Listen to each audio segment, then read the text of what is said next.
Hey everybody, what's up? Welcome to your favorite podcasters podcast, FGC Cast. I am, as always, your amazing, delectable host, the Purple Sharpie, and I'm here with my favorite co-hoster, the only commentator to not go 0-2.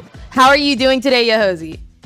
I'm doing good. I actually went 0-2 a combo breaker for the first time in my life, so I'm proud to say I'm a real commentator now, but happy to be here. You know, I'm big chilling, big relaxing. Combo breaker was a blast, and that's what we're here to talk about, yeah? Yeah, we are here to talk about some combo breaker. Now, I'm going to go ahead and get us started today, obviously, because tell you what, combo breaker happened this past week. You know, obviously that's why we weren't able to get out a podcast last week because, you know, like here we are the week after combo breaker, exhausted, tired, but like it was so hype. You know, there were a bunch of events. There were so many events. I honestly couldn't even name all of them, but we both commentated, didn't we? Yeah, we both commentated. I commentated Mystery Tournament and DNF Duel, and you commentated Multiverses, and I believe you did a lot of crowd work too, right? Yeah, I was responsible for some of the staff work. So a lot of what I did had to do with like the behind the scenes stuff that people don't usually see, which truthfully I'm always really excited to do just because I feel like I'm always really in a position to help people, you know. So there are a lot of positions for people who actually aren't even competing inside the tournament at all. One of the things that I was responsible for doing was I was responsible for stream running, which is actually I would be going over to the people running the brackets and being like, hey, hold this match for stream. I would be monitoring them and making sure that they weren't going too fast, they weren't going too slow, making sure there weren't any issues. I also ran the registration desk, and that reg line was crazy, actually. Yeah, it was crazy. So like, if you have never been to Combo Breaker, I think starting last year they moved venues to the Regents, and kind of like the setup is you go through the front door, and there's like these two little like escalators going up to the lobby where like everyone kind of hangs out and plays games and drinks. And the line was going from the venue to the reg table and then underneath the escalators and to the elevators. Like it was legitimate. It looked like an actual proper con line. It was huge. It was like it looked a lot longer than it was. I think it was like a 30-40 minute, but like it was long. No, it was absolutely crazy. I actually think I got some footage of the very first registration line that came up there. Let me see if I can go ahead and pull it up really quickly, because I'll be honest, that registration line on day one was so crazy to me personally. Yeah. I was like, Dan, like, did Popcorn Baron like open shop early? Like, what's going on? This is not proper. Like, I literally went downstairs like, oh, it's 5 o'clock. The badge open. Time to go get my badge, and it was already like a 40-minute line. I'm like, holy crap! Like, don't you all have crazy line? Yeah, I was really intense. Surprised by it. Let me see. I think I have the first part of it right here. I made the mistake of like trying to film everything. And that's where I messed up, was in trying to film everything. I ended up running out of time to film anything, you know? So it was like, it was one of those things. That's why you should just be on my strategy, which is just never film anything, except when you're in the comfort of your home. That's right. Yeah, you're right. You know, honestly, but that's the benefit. You know, I'm not on TikTok, so I'm not on Twitter. I'm not on Twitter as much as I used to be. So now that I only put up content on YouTube, I feel like I can kind of get away with like, all right, I don't need to be on my phone all the time. I'm also old, and every time I touch my phone, it's like it burns my hands. It's like, it's not like burning my hands. All right, so let me see if I can. I think we got a little bit of extra audio there. My apologies, everybody at home. So as you can see, this is just the basic like registration line right here. Which I think that was just like, this is just like day one, you know? Yeah. So this is just me going through the line and being like, it's chill, whatever, we're so cute. Look at this line, it's not that bad. And then of course we also have let me go ahead and pull up the line outside, which I also got. So this is the line outside. I started all the way in the back. Right? But as I go through it And I'm Oh gonna my God. I'm gonna speed it up a little bit here. I'm actually gonna put it at like 200% as we go through this line. When was this? Was this day one? Day one. This was day one, yeah. Oh my God. Yeah, it was pretty bad. This line was crazy long. Like, Yeah, so I started all the way in the back. Yeah, you would not catch me standing in this on any day, honestly. I'd be like, listen, y'all just got to DQ me, my commentary block. Just like, can you just hold the phone up to the microphone? Like, I'll just commentate this like from a distance. Jesus, holy moly! I'm still not done. I'm not even halfway through the line, actually, right now. Yeah, geez. For those who are audio only, I mean, like, we're talking a proper convention line. Like, it's just full to the brim. Yeah, this is before the event even opened up, actually. So it's just like, you know, people are waiting to get inside. People are just chilling outside, relaxing, having fun. Yeah, and it's just I mean, Combo Breaker, like just talking about this line, like Combo Breaker popped off this year. It pops off every year, but I feel like this year especially it was filled to the brim, you know? No, this year you can tell that they really put time into it. I'm almost, this is the halfway point of the line right here. This right here is the halfway point of the line. So then we go inside. Where I just want to add, by the way, they actually had a bag check, which I felt was I hit the door here. I hit my head. Yeah, solid. That's funny. I know that guy. That guy's in my chat. That's not them bow. Yeah, so the line wraps around on the inside here, and you can see everybody just waiting. I was actually really, really happy because they had an informational packet. Did you get a chance to actually read that docket? By the way, Don, so I'm a big designer and I love looking through those things. I definitely just put them in my bag and didn't look at it. I was at I grabbed my badge and I'm like, okay, I gotta go play games more. Like I'm not like I gotta go. So no, I didn't get a chance to read it, but I'm meaning to flip through it because honestly, like it's one of the cool parts of the event. It's like, oh, you get a nice little like well-designed booklet. It was really hype. 10 Ace King Offsuit actually wrote up a bunch of things on like every single one of like the games there that was like considered like, I don't want to say like side game, but like, you know, main game status, right? Sure. And he wrote up on every single one of them, which was really, really, really nice. He did a little bit on Multiverses, a little bit on Skullgirls. I felt like it covered so much inside of there, and it was really nice too, because you know how you always run into an issue of like the venue is too big. I have no clue where I need to be at what time. I don't know what the schedule is. I don't know where it's going to be streamed. All of that was inside of the booklet. All of that was, it was like one of those old 90s guides, you know? Oh, like a TV guide. Yeah. Yeah. It felt sick. It felt really, really good to be able to see that, you know? I mean, like, there was legit like 16 streams, right? Oh, yeah. No, there was, I don't know if there was exactly 16, but I know that there was for a fact over 10. I know that for a fact.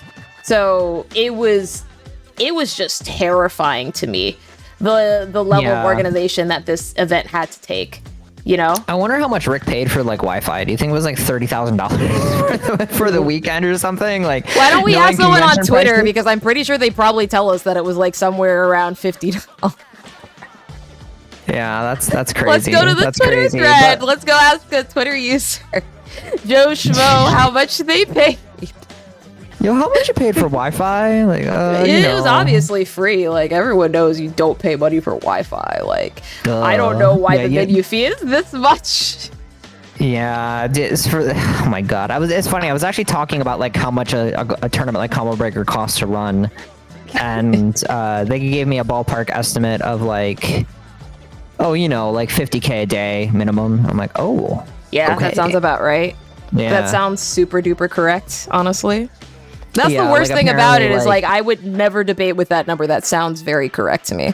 Yeah, it honestly sounds low. Like apparently Evo was like $1 million or something like that. Like to run that this makes for the sense. venue space. That makes total sense to me. That makes total sense that you have to put up $1 million straight just to get the space. Yeah. Yeah. So I mean, like, despite all those people, like, it seemed like it was really busy. It honestly, like, it was full, but it wasn't like packed. You know what I mean? Like, yeah, it was still very comfortable inside the venue. It was well air conditioned. like the BYOC room was a little warm, but like otherwise it was super solid. And like the lines after the day opened, like I didn't experience any lines like that. I experienced maybe like a 10-minute wait to get my badge, and otherwise it was pretty solid. Like the other cool part too about Combo Breaker is that like the lobby staff, like if you haven't been on the lobby staff, they absolutely do not care that we're doing karaoke at 4 a.m. and drinking our faces off in the lobby. It's a 24-hour venue. It's a 24-hour venue. Like, that's very real. Like, as long as you're literally, as long as you have your mask on, you're being respectful of Combo Breaker's rules, you're not hurting nobody, like they're not gonna be mad. They let us do it in the lobby of the hotel. They didn't even give a damn. They're like, yeah, sure, whatever. Like, there's like moms and dads staying here on vacation. Like, sing Indestructible from Street Fighter 4. Why not? Just sing it in the lobby so everyone in every hotel room can hear. Yeah, it was an experience for sure. And I think that just kind of talks about everything that we've been saying this entire time. Like last podcast, we were talking about how like Combo Breaker is the event you want to go to, you know, for more reason than one. As a matter of fact, actually, why don't we go ahead and take a look at one of our top stories today that you actually brought up here, Don. And if you look over at the screen, you'll see a bracket actually on the screen, right? And Don, why don't you go ahead and tell us a little bit more about what bracket we're looking at here? Yeah, so this is losers bracket. So generally the players of lesser stature, lesser girth, you know, like not quite as honed strong, in as not quite as talented, you know? Yeah, not quite as used to the fight. Some would say a little bit more new. Yeah, a little bit softer, you know. Yeah. So a little bit more of like a virgin taste, you know, like it's their very first tournament or so, you know. Yeah, something like that. You know, I mean, usually it's not necessarily virginal, but like, you know, like they're not seasoned pros. You know what I mean? Yeah, of course. Like so, they don't go to timeout every round. They kind of bust early. You know what I mean? Oh, yeah. Like they kind of get washed occasionally. We're looking anyways, here at Mike Oxlong versus Jacking Off and Uniel. Real professional names that happen to meet in top 8 losers, which it is very uniest of them. Under Night and Birth, EXE Late ST, for those who do not know. Really just a wonderful coincidence. By the way, for those who don't know, Jack Ink Off is the character, is the player. That's a real person, y'all. We are not making this up. Like, I'm going to actually, real quick, just because I want everyone that happens to be watching this right now, because I believe that like Spotify now allows us to like upload our video podcast. But this is a real person. This is a real person.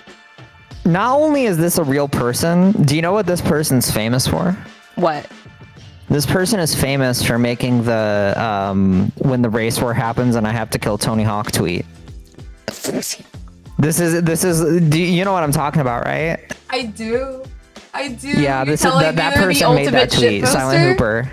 That's what you're telling me? You're telling me that... no, it's actually, like, I'm not even joking. Like, if you search on Twitter, like, at Silent Hooper, Tony... Oh, no, they made him delete it.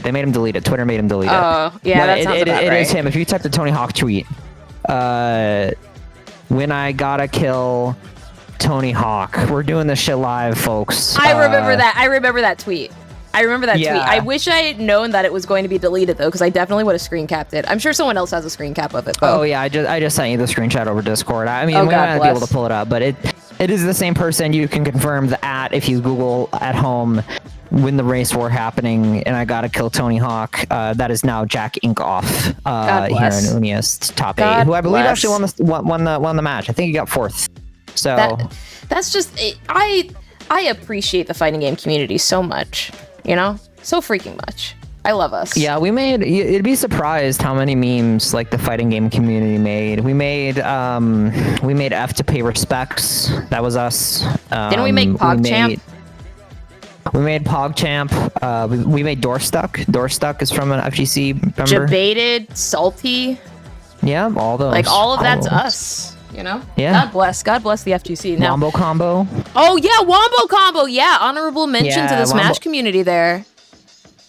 Yeah, I think the Smash community has a bunch of memes, but like Wombo Combo is the huge one that's kind of broken out.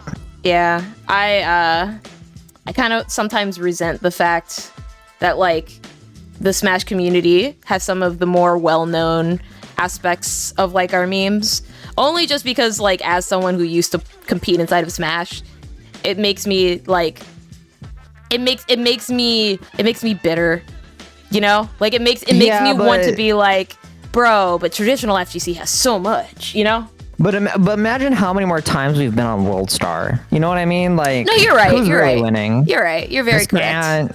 Whose bitch this is? Like, yeah, you're right. You're very like correct. all of these things are like, yeah, we know we've been around. We've been shown on more played schoolyards than Smash community for sure. People know us, you know. Now let's go ahead and get a little bit into some more of the news here, obviously, because not only did we have, you know, that hilarious bracket that people had to actually commentate, but we also had a couple of really, I feel, hype moments too, which resulted in, some would say, dangerous moments, right? And I'm gonna actually pull this one up right here, but this is actually a screen cap of another tweet where someone actually posted a picture of, I think that's like a smartwatch. I don't know if that's an Apple Watch or a Samsung watch, just because I don't have either. But it basically says that the loud environment sound levels hit 90 decibels. Around 30 minutes at this level can cause temporary hearing loss. And so it's like a tasty smartwatch is basically warning them, by the way, it's too loud. The tweet says, Tasty C7, make some noise. And then their Apple Watch is like, by the way, just like be careful, like for 30 minutes or more, like you don't want to fuck up your hearing. Listen, are you really not like, if you want to have a good time at Combo Breaker, you got to go deaf. Like that's kind of, you know, like I would gladly take that trade for the time I had at Combo Breaker, because that was loud also. It was so loud. It was very loud. I was commentating. It was incredibly loud. And you know, let me just tell you straight up right now, as someone who also commentated Combo Breaker, did you feel like there were some really awesome like moments when you commentate? Because I have a couple of mine that I would absolutely love to talk about and show. I actually made a short compilation video that I think is kind of funny. We're not going to actually like obviously show it with Shaun because we just don't have time for something like that on stream here. But I would absolutely love to go ahead and just show you. And I mean, it's up on my Twitter because I started using Twitter again because I hate myself. So this right here is obviously not the video I was talking about. I was going to say, yeah, there's a lot of tweets here, actually. There are a lot of tweets, on Twitter. So this right here is actually a compilation of all of the moments that I felt were hype during, like, professionally as a commentator. So a lot of my segues were inside this compilation tweet. I made a lot of...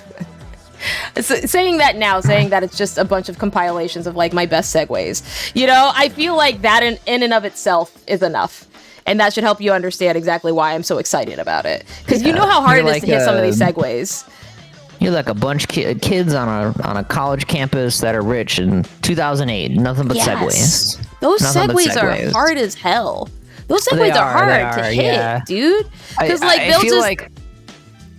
oh, go ahead. They'll just be in your ear like 30 seconds while you're talking, the exact same way we were just over talking. Now imagine a third person speaking to us and being like, ads coming up immediately after this, and you have to like continue speaking through it, you know? Oh, I wish it was that. I'll be talking and I just hear brr, brr, brr, and I'm like, what did you say? Like in my head, I'm like, just ignore it. It's something important. And then if I hear brr, brr, ads, brr, brr, I'm like, okay, ads, got it.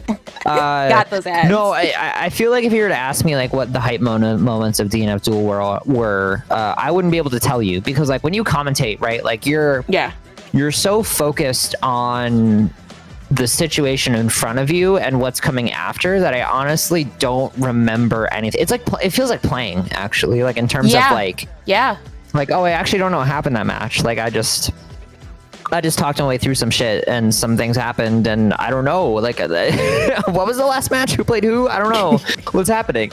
But no, DNF Duel was cool. Was Multiversus cool? Yeah, Multiversus was pretty cool. I will say, for the record, there was a moment that I'm a little bit embarrassed by, and I'm obviously going to share that with everybody right now on stream because I'm embarrassed. So, so you know how at the end of top 8 and everything, they have you come over and they have you do like that whole little award ceremony and stuff? Yeah. So they were like, yeah, Sharpie, we don't really, have anybody else ready. Why don't you go ahead and do the award ceremony? I'm like, oh, I know how to do this. I did this shit at Evo. Let's go, me. I'm a god. I'm just feeling myself, and I'm feeling really good because I just commentated a bunch, and I haven't really done commentary since Evo. So I'm just really feeling myself. And what ends up happening is I actually forget the names of every single player that's in top 8 with the exception of the winner. And so this is a screen cap of me right here announcing the winners of top 8 for multiverses. But because I can't remember their names and because I don't have cue cards, and me, once again, being the smart person I am, I'm talking to Gunpaw, and Gunpaw's like, hey, do you want me to come up and, put the medals on there? I'm like, no, I got this. I can do everything, because I just finished working a 12-hour day the day before. So I'm putting the medals on them, and I don't know their names, and I also hold the mic in one hand, and my mask keeps falling down. But the reason why I say this is because I can't remember their names, so I actually put the mic up to their mouths. That's what I was gonna say. That's the play, right? You put it out there, and in 7th place we got, and then they go like backing off. Because the first one, I got to a couple of people that I knew some of their names, right? Yeah. But you have to move forward because you can't give them special treatment. So, yeah, I mean, if they didn't have anyone ready with like rehearsed and knows the names, you just got to do what you got to do. And when you commentate, I forgot who everyone is, honestly. By the end of top 8, I'm like, clue. I could not tell you right now who was in 4th place for multiverses. Oh, me and could I? No, yes, I could. I could actually. I bet you. Wait, let's see if I can name all of top 8 right now. You ready? Pop quiz? Okay, yeah. Give me the pop quiz. Wait. I actually have some really good music for this. Give me a second. Let me put on my hype music. All right, here we go. So we got some Jeopardy Think music right now. And go ahead and tell me everybody that was in top 8, if you could, for DNF Duel. Go. And in 1st place we have Flowchart Ken. In 2nd place, Ganon Dwarf. In 3rd place we have Random Fiend. In 4th place we have Borderlands, right? Borderlands. Yeah, in 5th place, this is where it gets hard. In 5th place we had Blue Linkies. Also in 5th place we had it's not a Vanguard player. God, it's not the grappler player. It's not. There's one. It's the last 5th place. Hold on. Wait. These names sound so fake. I wish I was fact checking you, but I should have just thrown in a bullshit one, actually. Oh my god. I wasn't able to pull it up in time, but I'm sure. Tell you what. Why don't we do this? You know what? Okay. You got because you got really far. Seventh is Just Jordan. The other 7th is Uncrowned Jax. I don't know who the 5th place was. I'm sorry. Okay, so chat, listeners at home, you let us know if YOHOSIE got all of them correct. And the very first person to comment on YouTube with the correct listing of the DNF Duel top 8 will receive a $20 gift card for Amazon, courtesy of myself. Ooh, so chat, if you're listening, give yourself the extra challenge. Do it without Googling it. If you're one of the 20 people that watch DNF Duel at Combo Break, Google. You were just making it impossible for them, Don. Listen. There's a DNF Duel player out here watching that's like, my boy Borderlands. Even though Borderlands is actually a good player, but correct spelling and everything. By the way, correct spelling, all of that, and their country of origin, and also if you give them the country of origin and bonus points. The very first person to actually tell us the rounds that they won by, because there are rounds inside DNF Duel, right? Yeah. If they include the rounds, I will make that $30. Is that fair? That's fair, right? Okay, yeah, that's fair. I accept that. Yeah, I think that's fair. Okay, let's dead this Jeopardy. All right, let's maybe move on from DNF Duel. I had a fun time commentating it, but I think what I want to talk about is Guilty Gear Strive. Before we talk about Guilty Gear Strive, there's one other thing I want to talk about at Combo Breaker. Sure. I would love to talk about your experience coming home from Combo Breaker, because every single year it's different, you know? Oh man, yeah. So we actually have a tweet here from you, Don. Yeah. Do you want to talk about it very briefly? Yeah, so let me maybe set the stage for you. It's Please 4 do. a.m. Okay. Imagine you've been up all night drinking. Somehow they managed to fit 8% alcohol into a White Claw. You don't know how such chemists have determined this is a good use of their time instead of curing cancer or finding, new chemical compounds for unlimited energy. They've invested all of their energy into making 8% White Claw at 100 calories. You don't know how they've done it, but they did it, and you partook it. Right? God bless. So you've been partaking in the festivities. You're in the lobby. Somehow the cops haven't been called. I don't know how, but you're there and you're relaxing, and you take a last-minute Uber to the hotel room to get your bag, and then you go to the airport and you're like slightly hungover, and because I don't drink like heavy, but yeah, it's 4 a.m. I haven't slept. Yeah, so I'm going through the airport security, still slightly drunk as you do from Combo Breaker. And, I don't know who's completely sober coming from Combo Breaker. That person I am terrified of. Yeah. I mean, I was having a beer. Like the last time I had a beer was like 2 a.m. Right, and I think that was my third White Claw. So like maybe 3 drinks in. And, yeah, it's pretty normal. Yeah, pretty normal. Quick PSA: don't drink a lot, chat. Like if you're out there and you're like, yeah, I drink like 20 beers at Combo, like maybe slow it down. Like you don't need to go that hard. But anyways, going through TSA, and this guy, he with a smile, he looks at my fight stick, my hitbox, and he's like, "Did you go to Combo Breaker?" And in my mind, I'm like, what? Like, you know what Combo Breaker is? And I'm like, yeah, man, how'd you know? And he's like, yeah, well, I drowned in pools in Dragon Ball, and my brain just like it just went I was like, oh, that's cool, man. And in my head I'm like, this man went to Combo Breaker. He's in the TSA. Like, what is the chance? What world do we live in? Because I still remember last time when I went to Evo and Combo Breaker, when people were questioning me about what I did, and I would just tell them, I'm a professional player. I definitely am the best one in the entire world. But now it's getting to the point in time where it's I actually genuinely believe that firstly, there's no way O'Hare doesn't know that Combo Breaker happens every single year. They know. Yeah. Oh yeah. So it's and especially if that dude government jobs, as much as people knock them, they're very stable, very steady jobs. Yeah. So the likelihood that this dude has been working here for over a year is pretty high, Yeah, totally.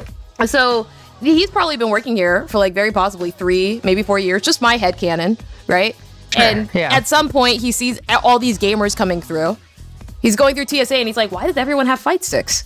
And yeah, what is this? These are cool. Except he finds out, the second biggest offline fighting game tournament in the entire continental United States is here, literally at the airport that I work at every Memorial Day holiday. Maybe check this out. Yeah, and then and once again, my headcanon, he has someone cover his shift once a year, every year, for Combo Breaker. Yeah, that'd be hype. What a hype origin story. Apparently, and his name is Paul. Yeah. Two weird things about it is one, I find it funny that they call them Strive kids, people that started with Guilty Gear Strive. Aww. I think it's funny that no one knows who I am anymore. That's very funny to me. Just because they're like, yeah, do you play Dragon Ball? And I'm like, bitch, you don't even know half of it. You don't. I've made more money than 95% of the people who have played this game. Oh, 99%, easily. I always give that 4% to content creators.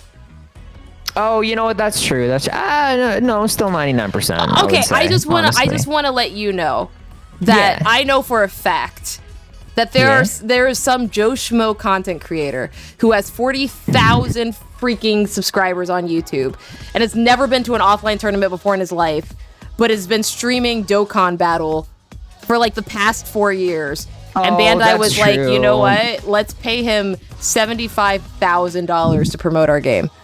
Yeah, that's probably true. But so okay, we'll go with 95%. 95%. That's the only reason why, because it's like I give that 4% to the people outside of the community. You know what I mean? Yeah, it's not a big percent, but it definitely, when you get up to that top percent, you look at the people making money, and like I think maybe half of them are actually at the FGC. I think if Apology Man didn't exist. Well, also remember that Sabin, what's his name, Chris Sabin, and the dude who voiced Goku did something with, like, what was it, the Kill Sage and Perfect Legend or something. Yeah, I think it was Justin Wong and Perfect Legend. Those are two people, right? Like, that's not like... Yeah, no, but that's what I'm talking about. Is like, I'm sure Team 4-Star also had some type of activation when they came out with the fighting game. That's true. But and that's a lot of people. Yeah, that's a lot of people. If an entire team worth of people. If any didn't exist, I would be up there. But no, if none of them existed, I would agree with you being in the 99%. Yeah, like, even in the Skullgirls community, I say I get paid better than probably the 95% of the Skullgirls community, because I know that there's some 22-year-old kid that like grew up watching like Zone Tan's animation on Newgrounds, and now is like the #1 artist on DevArt, and the Skullgirls team is like, you know what we should do? Autumn Games is like, you know what we should do? We should give them $500,000 because Marie's coming out. You know what I just thought of? Make it like 80%, because I forgot that there's probably people out there drawing like Bulma. You know what I mean? Like, yeah, like those people on Patreon are definitely making way more than me. Never mind, I'm a fraud. Isn't it crazy to think about? Man. But like, if you just look at like the immediate income and not like the passive income, you know, definitely 99%, I would say. Yeah, well, actually still like 96, just because of like, Bandai was dropping serious money when this game first came out. Bandai was dropping serious money. They were. None of it on tournaments either. I will say you literally have made more money through Dragon Ball than I've probably ever made through Skullgirls, excluding Evo. Probably true. True, but it's definitely, I can tell you for a fact it's definitely true. Okay, that's fair. But nowadays I make no money on Dragon Ball. Instead, God bless. I don't think anybody makes money off Dragon Ball anymore. Yeah, honestly, like Nitro 1 and Rhyme Style releases one video every month, and it probably kills it. Like, it blows it out the water. Actually, I know it does. I know for a fact it probably does. Like, that's what's so silly to me is like, you could have like Lord Knight and Hook Gang God and all these other like Nitro even uploading to YouTube. Yeah. And they are not touching Dota Doya, bro. Yeah, right now I just get like, do you want to do Raid Shadow Legends for $100? And I'm like, no, but you should do it for 100,000. You should do it for 100,000. That's right. I'll do anything for $100,000. I got a mortgage. Yeah. No, not even close. I don't stream regularly enough to ever reach that type of audience numbers. That's going to be a long ways away if I ever reach it. So it's really hard. It's hard. It takes time. Like, it is what it is. It is. But like I think we got there from the airport, man. Yeah, we did. Right? That's the last bit of Combo Breaker that I believe we have to discuss on this part of the podcast. So sweet. I kind of want to pivot to Asuka. To move on. Yeah. Let's talk about Asuka from Guilty Gear. Have you do that? I wanted to bring him up because, one, he wasn't legal at Combo Breaker, because I feel like he would break everyone's brains. Do you know anything about Asuka from Guilty Gear? I don't, unfortunately. Can you explain a little bit for me? I'll try. So Asuka is maybe the most complicated fighting game character. He is the most complicated fighting game character I have ever seen. Wow. Period. So, Asuka has 3 resources. He has mana, he has cards, and he has spells. Right? Okay. So let's just call it mana and cards. Yeah. So basically, what he does is he has 3 different decks: Type A, Type B, and Type C. Okay? You start the game in Type A, and at the beginning of the game, you're generated 4 random cards. Each deck that he has is about 30 cards of different spells. So if you're in deck A, you have like 4 of a projectile, you have 4 of another projectile, you have 4 of an explosion, you have 2 of like this omega buff like DP, you have like 4 of this like that type of red projectile you're seeing on screen now if you're watching the VOD. And then in B, he has like staffs, he has like a machine gun cube thing that he can fire. Basically every single deck is a separate deck of cards, and when you can cast the cards for mana, right? And when you cast a card, you have 4 card slots. The card is spent, and then you can draw cards by inputting a certain motion, and then you can cast another spell, right? So basically what you're doing is you're cycling through this deck and eliminating cards. So eventually it's like poker, or it's like what is it called? Blackjack, where you can kind of card count. So like, oh, I've gotten all of these projectiles, so now like those are not my deck anymore, so I'm more likely to get these projectiles in this deck. Or like, okay, I've used all my good projectiles in this deck, all I have left are like the mediocre cards. I'm going to switch to my other deck and start pulling cards.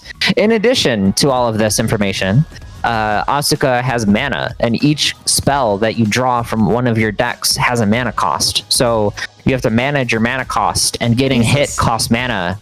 And when you get hit, you have more health than Potemkin, who's the highest health character. When you're out of mana, you have like half the health of Chip, so you die in like 3 hits. So if you run out of mana, it's basically game over. So yeah, exactly. Like literally, like if Potemkin HCBs you, basically like Potemkin busters you, you take like 80% without mana. Like it's literally like you die. So the whole game is like, you're casting these projectiles, you're drawing cards and doing normals to get advantage to draw more cards, and then, oh no, you're out of cards. Quick, there's a super that lets you like cycle through your deck. So what you'll see players do is they'll input like down or whatever it is, like down or quarter circle back into like H, S, and D, and then like Asuka will be like, my cards, and like they appear in front of them, and Asuka players will lean forward and just slap the shit out of all the buttons to cycle to the cards they want. It like this character is legit like he's crazy. Like he's actually crazy. Like you have to count cards in fighting games. Yeah, it's wild. I'll be honest, I freaking love that. It's so cool. I actually really like that. It's so awesome, and his projectiles are so unique because they're like these giant like cubes that appear, and they fly towards you. Ooh. And you can punch them. So like they're not true projectiles. They're like physical hits. Like they're extensions of his body. So like not visually, but they are in practice. So like you can punch the projectile and they go away, and then you can jump cancel or dash cancel or whatever you want.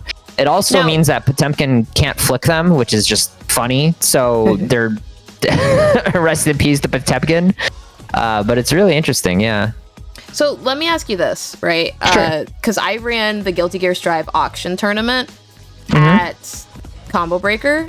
Yeah. And I actually didn't see this character up for one of the choices inside of the auction. Was this character not legal? So, the character wasn't allowed at Combo Breaker. He released, I believe, the day... he released on Thursday, right? So he came out on Thursday, and the tournament started on Friday. Like day 0 of Combo Breaker, I see. Okay. Yeah, so Asuka R Quoits, or Asuka R hashtag, by Asuka R Octothorpe, whatever you want to call it. Which, by the way, in character select, you can press up or down to change his name. Like for some reason, like it just changes his name. I love how anime Guilty Gear is sometimes. Like I love it. Silly. It's so silly. It's so good. Yeah, like he's just so cool. But yeah, he unfortunately wasn't legal. If he was legal for the auction tournament, that would have been hype. By the way, auction tournament, like Guilty Gear Strive players, y'all gotta get jobs. Come on, bro. I just want to say for the record, come on, bro. Levin paid $210 to use Happy Chaos.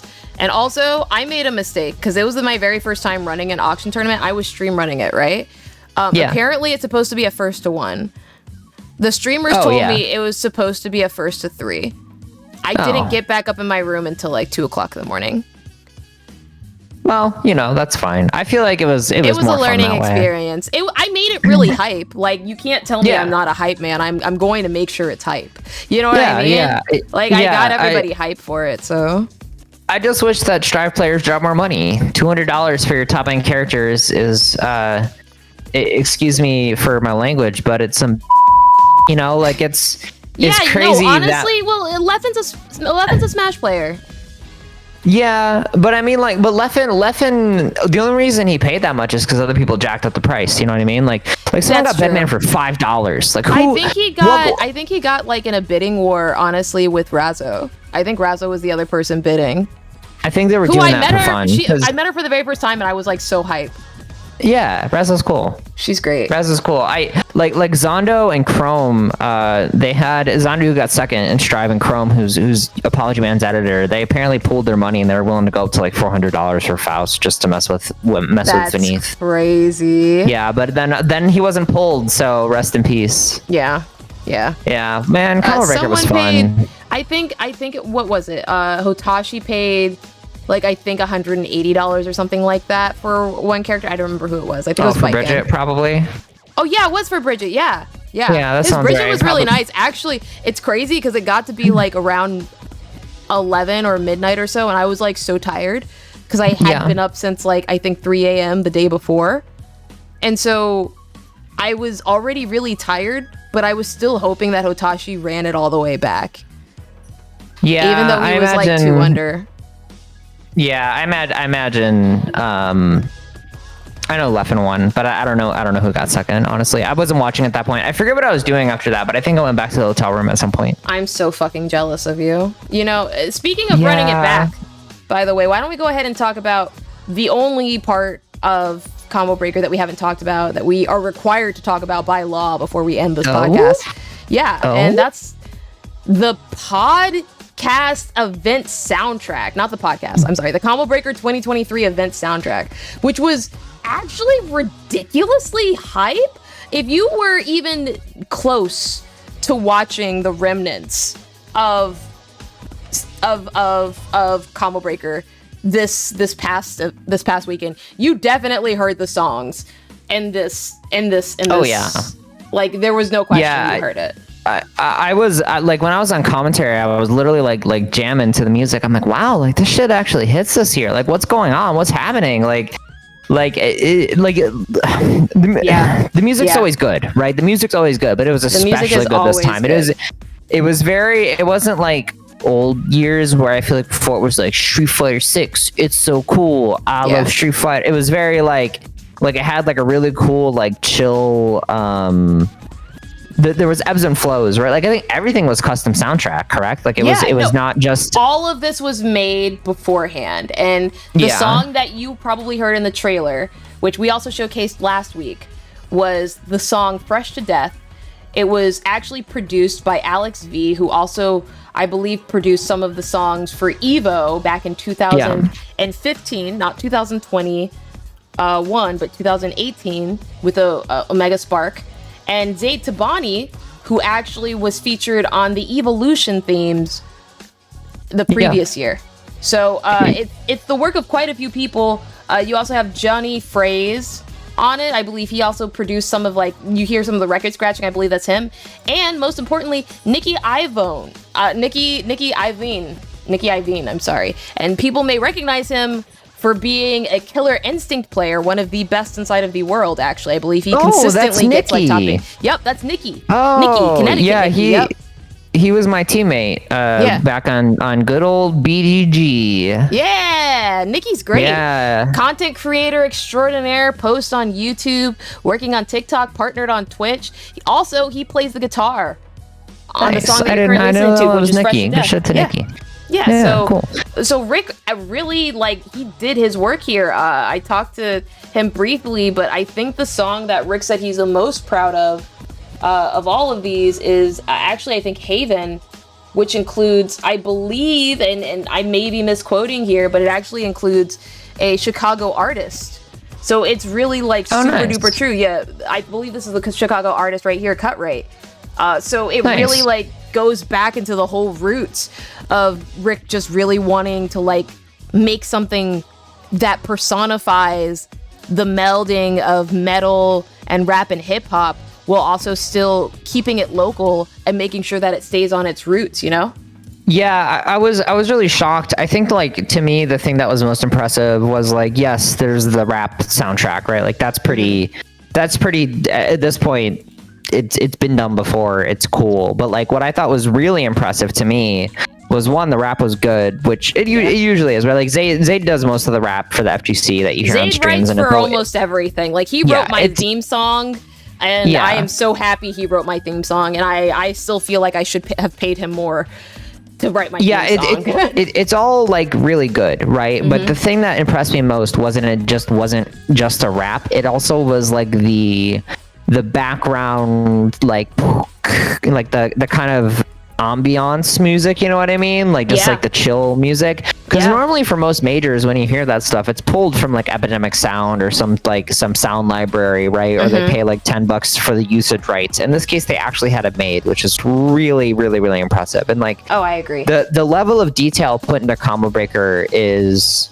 it's always mind blowing. It's a proper production, right? Like it's very clear that Rick, you know, he's a designer himself, right? He runs the tournament. Rick, if you don't know, runs Combo Breaker. He's a designer himself. It's clear that he has it's more than just like, this is the easiest path. It's also a matter of pride for him. And I think it shows, you know, because like I come back from Combo Breaker every time going, yep, that is the best tournament of the year. And it's not even close. Not even close. Actually, it's really interesting that you bring up the fact that he like has a vision and he wants to make something, because Rick actually made a tweet. I'm gonna go ahead and just read it right now because unfortunately I didn't have it prepared for stream. It came out yesterday afternoon, and he stated, "My father believed in bringing people together. He valued it beyond measure. For as long as I can, I'll be doing this in his memory." No, right? That's sweet. Good for him. What a good way to honor the memory of your dad, you know? Yeah. No, I'm so getting respectful. Sir, I'm getting blackout drunk in your lobby for your dad, sir. No, but it really goes to show you, because as you know, like Rick lost his father, I believe in the last couple of years. So it really rings true. And I believe one of the tweets that he made after his father left was just that, like, he was a good man that instilled a good list of values and understanding and empathy inside of me, and my hope is that I can always capture that and move forward. And I'm paraphrasing obviously, but that was the vibe. Sure. You know? And I think I feel like the general sentiment, sorry, I didn't mean to cut you off, but the general sentiment I feel like of this Combo Breaker is like finding love out of loss, you know? Because for sure. Tong too recently had a tragedy happen. DC passed recently, and he was always a Combo Breaker. Yeah. And like I think that finding the brightness, right? Because life keeps on schmoving no matter where you are, right? Like you can't stop schmovement. Yeah, you can't. Know, movement is temporary, schmovement is forever, as they say. Yeah, if you don't schmoove, you'll get mixed. That's right, and you're not trying to get mixed out here. So like, ain't nobody trying to get mixed. it's one of those things where life gives you tragedy and loss, but like it's the fighting game community, right? It's us as a unit that keeps everyone together. So like, big shout outs to everyone who's listening, and like everyone who came to Combo Breaker, especially for helping make like Rick's passion and Tong's passion continue, because like they both deserve it, honestly, for everything they've gone through recently. So for absolute positive. No, and you're keeping it real, you know. It takes a lot to continue through something like that, you know? Like it does. It's hard. And that's what makes a leader, to be honest with you. Like I'm not gonna sit here and be like, oh, all leaders have to sit through personal like tragedies inside of their life and continue moving forward. But it's like they see the tragedy in their life and they're like, you know what? I really want to make sure that other people who also have to deal with this tragedy have something positive to look forward to as well. You know? Yeah, I mean, like, you know, you often in life, after loss, you don't have a lot of time, or you don't have a choice, right? You have to keep going. So in honor of those we have lost, I consume 20 White Claws in your lobby and do karaoke indestructible while the staff complains at how loud we are. In so perpetuity. thank you, Rick. Thank you, both Tong. Japanese and English. That's right. In perpetuity, forever and onwards. May these Michelob Ultras be spilt upon your carpet in their name. May Combo Breaker never die, dude.